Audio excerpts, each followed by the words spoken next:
प्रेम से बोलिए श्री रामचंद्र की जय।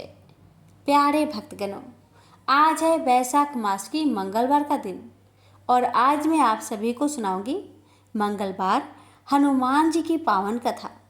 इन कथाओं को जो भी भक्त श्रद्धा भक्ति के साथ श्रवण करता है उसकी सभी मनोकामना शीघ्र ही पूर्ण हो जाती है। तो आइए श्रवण करते हैं मंगलवार की व्रत कथा। व्यास जी ने कहा, एक बार नैमिषारण्य तीर्थ में 80,000 मुनि एकत्र होकर पुराणों के ज्ञाता श्री सूत जी से पूछने लगे, हे महामुने, आपने हमें अनेक पुराणों की कथाएं सुनाई है।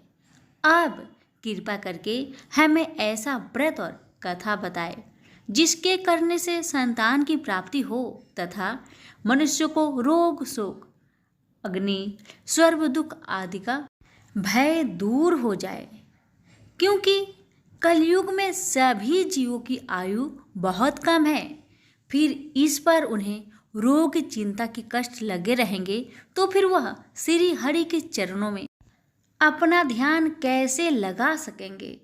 श्री सूत जी बोले, हे मुनियों, आपने लोक कल्याण के लिए बहुत ही उत्तम बात पूछी है। एक बार युधिष्ठिर ने भगवान श्री कृष्ण से लोक कल्याण के लिए यही प्रश्न किया था। भगवान श्री कृष्ण और युधिष्ठिर का संवाद तुम्हारे सामने कहता हूँ, ध्यान देकर सुनो। एक समय पांडवों की सभा में श्री कृष्ण जी बैठे हुए थे। तब युधिष्ठिर ने भगवान श्री कृष्ण से प्रश्न किया, हे प्रभु नंद नंदन गोविंद, आपने मेरे लिए अनेकों कथाएं सुनाई है। आज आप कृपा करके ऐसा व्रत या कथा सुनाएं जिसके करने से मनुष्य को रोग चिंता का भय समाप्त हो और उसको पुत्र की प्राप्ति हो। हे प्रभु, बिना पुत्र के जीवन व्यर्थ है। पुत्र के बिना मनुष्य नरकगामी होता है। पुत्र के बिना मनुष्य प्रीत ऋण से छुटकारा नहीं पा सकता और ना ही उसका पुण्यज्ञ नामक नरक से उद्धार हो सकता है। अतः पुत्रदायक व्रत बतलाए। श्री कृष्ण भगवान बोले, हे राजन, मैं एक प्राचीन इतिहास सुनाता हूँ, आप उसे ध्यान पूर्वक सुनो। कुंडलपुर नामक एक नगर था। उसमें नंदा नामक एक ब्राह्मण रहता था। भगवान की कृपा से उसके पास सब कुछ था, फिर भी वह दुखी था। इसका कारण यह था कि ब्राह्मण की स्त्री सुनंदा के कोई संतान न थी। सुनंदा पतिव्रता थी, भक्ति पूर्वक श्री हनुमान जी की आराधना करती थी। मंगलवार के दिन व्रत करके अंत में भोजन बनाकर हनुमान जी को भोग लगाने के बाद स्वयं भोजन करती थी। एक बार मंगलवार के दिन ब्राह्मणी गृह कार्य की अधिकता के कारण हनुमान जी को भोग न लगा सकी, तो इस पर उसे बहुत दुख हुआ। उसने कुछ भी नहीं खाया और अपने मन में प्रण किया कि अब तो अगले मंगलवार को ही हनुमान जी का भोग लगाकर अन्न जल ग्रहण करूंगी। ब्राह्मणी सुनंदा प्रतिदिन भोजन बनाती, श्रद्धापूर्वक पति को खिलाती, परंतु स्वयं भोजन नहीं करती और मन ही मन श्री हनुमान जी की आराधना करती थी। इसी प्रकार 6 दिन गुजर गए और ब्राह्मणी सुनंदा अपने निश्चय के अनुसार भूखी प्यासी निराहार रही। अगले मंगलवार को ब्राह्मणी सुनंदा प्रातः काल ही बेहोश होकर गिर पड़ी। ब्राह्मणी सुनंदा की इस असीम भक्ति के प्रभाव से श्री हनुमान जी बहुत प्रसन्न हुए और प्रकट होकर बोले, सुनंदा, मैं तेरी भक्ति से बहुत प्रसन्न हूँ, तो उठ और वर मांग।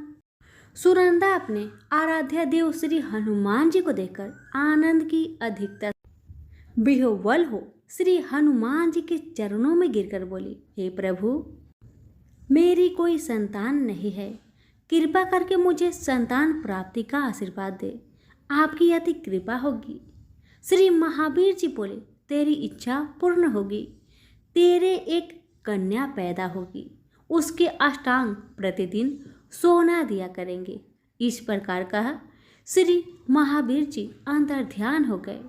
ब्राह्मणी सुनंदा बहुत हर्षित हुई और सभी समाचार अपने पति से कहा।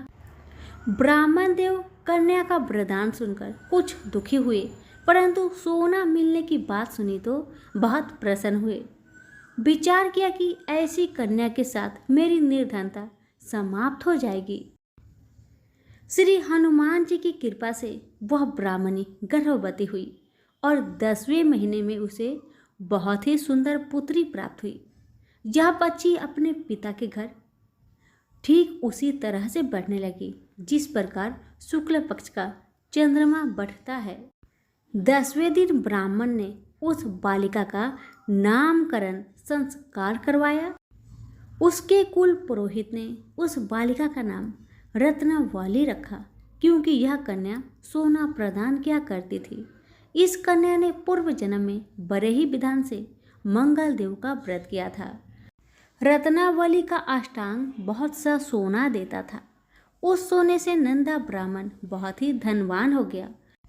अब ब्राह्मणी भी बहुत अभिमान करने लगी थी। समय बीतता रहा। अब रत्नावली 10 वर्ष की हो चुकी थी। एक दिन जब नंदा ब्राह्मण प्रसन्न चित्त था, तब सुनंदा ने अपने पति से कहा, मेरी पुत्री रत्नावली विवाह की योग हो गई है, अतः आप कोई सुंदर तथा योग वर देकर इसका विवाह कर दे। जा सुन ब्राह्मण बोला, अभी तो रत्नावली बहुत छोटी है। तब ब्राह्मणी बोली, शास्त्रों की आज्ञा है कि कन्या 8वें वर्ष में गौरी, 9 वर्ष में राहिनी, 10वें वर्ष में कन्या, इसके पश्चात रजवाला हो जाती है। गौरी के दान से पाताल लोक की प्राप्ति होती है। राहिनी के दान से बैकुंठ लोक की प्राप्ति होती है। कन्या के दान से इंद्र लोक में सुखों की प्राप्ति होती है। अगर हे पतिदेव रजवाला का दान किया जाता है तो घोर नरक की प्राप्ति होती है। इस पर ब्राह्मण बोला, अभी तो रत्नावली मात्र 10 ही वर्ष की है और मैंने तो 16-16 साल की कन्याओं का विवाह कराया है, अभी जल्दी क्या है। तब ब्राह्मणी सुनंदा बोली, आपको तो लोभ अधिक हो गया लगता है। शास्त्रों में कहा गया है कि माता पिता और बड़ा भाई रजवाला कन्या को देखते हैं तो वह अश्वही नरकगामी होते हैं। तब ब्राह्मण बोला, अच्छी बात है, कल मैं अवश्य ही योग वर की तलाश में अपना दूत भेजूंगा। दूसरे दिन ब्राह्मण ने अपने दूत को बुलवाया और आज्ञा दी कि जैसी सुंदर मेरी कन्या है वैसा ही सुंदर वर उसके लिए तलाश करो। दूत अपने स्वामी की आज्ञा पाकर निकल पड़ा। पंपई नगर में उसने एक सुंदर लड़के को देखा। यह बालक एक ब्राह्मण परिवार का बहुत गुणवान पुत्र था।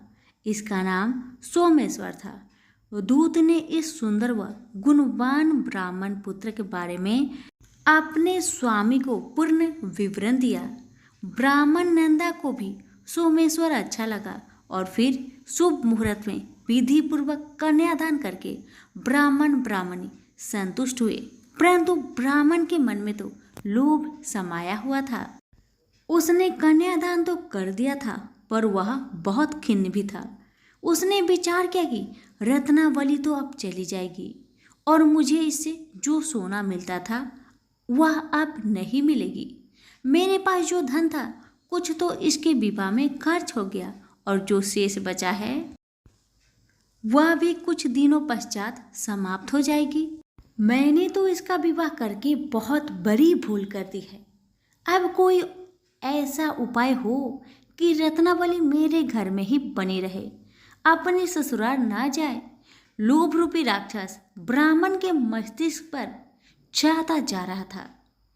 रात भर अपनी सैया पर बेचैनी से करवट बदलते बदलते उसने एक बहुत ही क्रूर निर्णय लिया।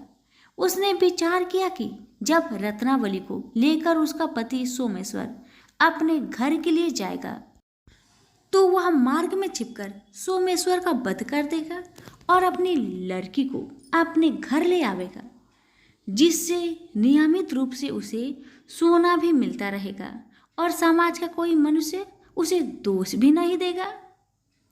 प्रातःकाल हुआ तो नंदा और सुनंदा ने अपनी जामाई तथा लड़की को बहुत सारा धन देकर विदा कर दिया। सोमेश्वर अपनी पत्नी रत्नावली को लेकर ससुराल से अपने घर की तरफ चल दिया। ब्राह्मण नंदा महालोभ के भसीभूत हो अपनी मति खो चुका था। पाप पुण्य को उसे विचार न रहा था। अपने भयानक व क्रूर निर्णय को कार्य रूप देने के लिए उसने अपने दूत को मार्ग में अपने जामाई का वध करने के लिए भेज दिया था, ताकि रत्नावली से प्राप्त होने वाला सोना उसे हमेशा मिलता रहे और वो कभी निर्धन ना हो। ब्राह्मण के दूत ने अपने स्वामी की आज्ञा का पालन करते हुए उसके जामाई सोमेश्वर का मार्ग में ही वध कर दिया। समाचार प्राप्त कर ब्राह्मण नंदा मार्ग में पहुंचा और रोदन करती अपनी पुत्री रत्नावली से बोला, हे पुत्री, मार्ग में लुटेरों ने तेरे पति का वध कर दिया है। भगवान की इच्छा का आगे किसी का कोई वश नहीं चलता है। अब तू घर चल, वहां पर ही रहकर शेष जीवन व्यतीत करना। जो भाग्य में लिखा है वही होगा। अपने पति की अकाल मृत्यु से रत्नावली बहुत दुखी हुई। करुण क्रदन व रुदन करते हुए अपने पिता से बोली, हे पिताजी, इस संसार में जिस स्त्री का पति नहीं है उसका जीना व्यर्थ है। मैं अपने पति के साथ ही अपने शरीर को जला दूंगी और सती होकर अपने इस जन्म को माता पिता के नाम को तथा सास ससुर के यश को सार्थक करूंगी। ब्राह्मण नंदा अपनी पुत्री रत्नावली के वचनों को सुनकर बहुत दुखी हुआ। विचार करने लगा, मैंने व्यर्थ ही जामाई का वध का पाप अपने सिर लिया। रत्नावली तो उसके पीछे अपने प्राण तक देने को तैयार है। मेरा तो दोनों तरफ से मरण हो गया। धन तो अब मिलेगा नहीं। जामाई वध के पाप के फलस्वरूप यम यातना भी भुगतनी पड़ेगी। यह सोचकर वह बहुत खिन्न हुआ। सोमेश्वर की चिता बनाई गई। रत्नावली सती होने की इच्छा से अपने पति का सिर अपने गोद में रखकर चिता में बैठ गई। जैसे ही सोमेश्वर की चिता को अग्नि लगाई गई, वैसे ही प्रसन्न हो मंगलदेव वहां प्रकट हुए और बोले, हे रत्नावली, मैं तेरी पति भक्ति से बहुत प्रसन्न हूं, तू वर मांग। रत्नावली ने अपने पति का जीवन दान मांगा। तब मंगलदेव बोले, रत्नावली, तेरा पति अजर अमर है, यह महाविद्वान भी होगा और इसके अतिरिक्त तेरी जो इच्छा हो वर मांग। तब रत्नावली बोली, हे ग्रहों के स्वामी, यदि आप मुझ पर प्रसन्न है तो मुझे यह वरदान दीजिए कि जो भी मनुष्य मंगलवार के दिन प्रातःकाल लाल पुष्प लाल चंदन से पूजा करके आपका स्मरण करे, उसको रोग व्याधि ना हो, सज्जनों का कभी वियोग ना हो, सर्प अग्नि तथा शत्रुओं का भय ना रहे। जो स्त्री मंगलवार का व्रत करे वह कभी विधवा ना हो। मंगलदेव तथास्तु कहकर अंतर ध्यान हो गए। सोमेश्वर मंगलदेव की कृपा से जीवित हो उठा। रत्नावली अपने पति को पुनः प्राप्त कर बहुत प्रसन्न हुई और मंगलदेव का व्रत प्रत्येक मंगलवार को करके व्रतराज और मंगलदेव की कृपा से इस लोक में सुख ऐश्वर्य को भोगते हुए अंत में पति के साथ स्वर्ग लोक को गई। तो प्रेम से बोलिए, मंगलदेव की जय हो। एक गांव में एक बुढ़िया रहती थी। वह मंगल देवता को अपना इष्ट देवता मानकर सदैव मंगलवार को व्रत रखती और मंगल देव का पूजन किया करती थी। उसका एक पुत्र था जो मंगलवार को उत्पन्न हुआ था। इस कारण उसको मंगलिया के नाम से पुकारा करती थी। मंगलवार के दिन वह तो घर को लिपती और ना ही पृथ्वी को खो देती थी। एक दिन की बात है, मंगल देवता उसकी श्रद्धा को देखने के लिए उसके घर में एक साधु का रूप बनाकर आए और द्वार पर आवाज दी। बुढ़िया ने कहा, महाराज क्या आज्ञा है? साधु कहने लगा, बहुत भूख लगी है, भोजन बनाना है, इसके लिए तू थोड़ी सी पृथ्वी लीप दे तो तेरा पुण्य होगा। यह सुनकर बुढ़िया ने कहा, महाराज आज मंगलवार की व्रत की हूँ, इसलिए मैं चौका नहीं लगा सकती। आप कहो तो जल का छिड़काव कर दो, उस जगह आप भोजन बना लेना, या फिर मैं आपके लिए भोजन बना देती हूँ। साधु महाराज कहने लगे, मैं गोबर से लिपी चौका पर ही खाना बनाता हूँ। बुढ़िया ने कहा, महाराज, मिट्टी लिपने के सिवा आप मुझे कोई और काम दीजिए, मैं सारी काम करने को तैयार हूँ, परंतु गोबर से लिपूंगी नहीं। तब साधु महाराज ने कहा कि सोच समझकर उत्तर दो, जो कुछ मैं कहूँगा वह तुमको करना ही होगा। बुढ़िया कहने लगी, महाराज, पृथ्वी लिपने के अलावा जो भी आज्ञा करेंगे मैं उसका पालन अवश्य करूंगी। बुढ़िया माई ने ऐसा 3 बार वचन दे दिया। तब साधु कहने लगा, तू अपने लड़के को बुलाकर औधा, मैं उसके पीठ पर भोजन बनाऊंगा। साधु की बात सुनकर बुढ़िया चुप हो गई। तब साधु ने कहा, बुला ले लड़के को, अब सोच विचार क्या करती है। बुढ़िया मंगलिया मंगलिया कहकर पुकारने लगी। थोड़ी देर बाद लड़का आ गया। बुढ़िया ने कहा, जा बेटे, तुझको बाबा जी बुलाते हैं। लड़के ने बाबा जी से जाकर पूछा, क्या आज्ञा है महाराज। बाबा जी ने कहा, जाओ और अपनी माता जी को बुला लाओ। जब माता जी आ गई तो साधु ने कहा, तू ही इसको लेटा दे। बुढ़िया ने मंगल देवता का स्मरण करते हुए अपने लड़के को लिटा दिया और उसकी पीठ पर अंगीठी रख दी। बुढ़िया कहने लगी, महाराज, अब जो कुछ आपको करना है कीजिए, मैं जाकर अपना काम करती हूँ। साधु ने लड़के की पीठ पर रखी हुई अंगीठी में आग जलाई और उस पर भोजन बनाया। जब भोजन बन चुका तो साधु ने बुढ़िया से कहा, अब अपने लड़के को बुलाओ, वह भी आकर ले जाए। बुढ़िया कहने लगी, यह कैसे आश्चर्य की बात है कि उसकी पीठ पर आपने आग जलाई और उसे ही प्रसाद के लिए बुलाते हैं। क्या यह संभव है? क्या अभी आप उसको जीवित समझते हैं? आप कृपा करके उसका स्मरण भी मुझको न कराइए और भोग लगाकर जहाँ जाना हो जाइए। साधु की अत्यंत आग्रह करने पर बुढ़िया जैसे ही मंगलिया कहकर आवाज लगाई, वैसे ही लड़का एक ओर से दौड़ता हुआ आ गया। साधु ने लड़के को प्रसाद दिया और कहा कि माई, तेरा व्रत सफल हो गया है, तेरे हृदय में दया है और अपने इष्ट देव में अटल श्रद्धा है, इसके कारण तुझको कोई भी कष्ट नहीं पहुंचेगा। प्रेम से बोलिए पवन सुत हनुमान की जय। मंगलवार हनुमान जी की आरती। आरती की जय हनुमान लला की, दुष्ट दलन रघुनाथ कला की। आरती की जय हनुमान लला की, दुष्ट दलन रघुनाथ कला की। जाके वल से गिरिवर कांपे, रोगे दूस जाके निकट न झाके।